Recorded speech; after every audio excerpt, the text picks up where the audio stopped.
বাংলাদেশ বিমান বাহিনীর যুদ্ধবিমান বিধ্বস্তের সেই ভয়াবহতা দেশ তো বটেই, নাড়া দিয়েছে বিশ্বের বহু মানুষকে। ছোট্ট ছোট্ট ফুলের মতো শিশু পুড়ে অঙ্গার হয়েছে এই ভয়াবহ দুর্ঘটনায়। আকাশ থেকে হঠাৎ করে নেমে আসা যমদূত পুড়ে শেষ করে দিয়েছে সবকিছু। বিমান বিধ্বস্তের এই ঘটনায় শিশুদের পাশাপাশি প্রাণ হারিয়েছেন শিক্ষক ও অভিভাবকরাও। তেমনই একজন তৃতীয় শ্রেণীর শিক্ষার্থী আফসান ওহির মা আফসানা আক্তার প্রিয়া। প্রতিদিনের মতো ছোট্ট ছেলে আফসান ওহিকে স্কুলে দিয়ে অভিভাবক কক্ষে অপেক্ষায় ছিলেন আফসানা প্রিয়া। ঠিক এমন সময় যুদ্ধবিমান আশ্রে পড়ে স্কুল ভবনে। তখন আতঙ্কে প্রাণ নিয়ে ছোটাছুটি শুরু করেন অভিভাবক শিক্ষার্থীরা।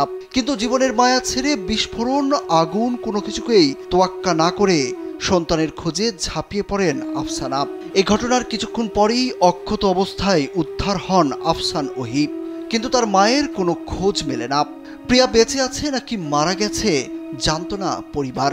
বিমান বিধ্বস্তের ৩ দিন পর বৃহস্পতিবার সিআইডির ফরেনসিক বিভাগ জানায় আফসানা আক্তার প্রিয়ার মরদেহ শনাক্ত করা হয়েছে। সিআইডির বিশেষ পুলিশ সুপার জসিমউদ্দিন খান জানান, আফসানা আক্তার প্রিয়ার মরদেহ শনাক্তের জন্য তার বাবা মোহাম্মদ আব্বাস উদ্দিন ও মা মোসাম্মদ মিনু আক্তার ডিএনএ নমুনা দেন। এরপর আফসানা আক্তার প্রিয়ার মরদেহ শনাক্ত করা হয়।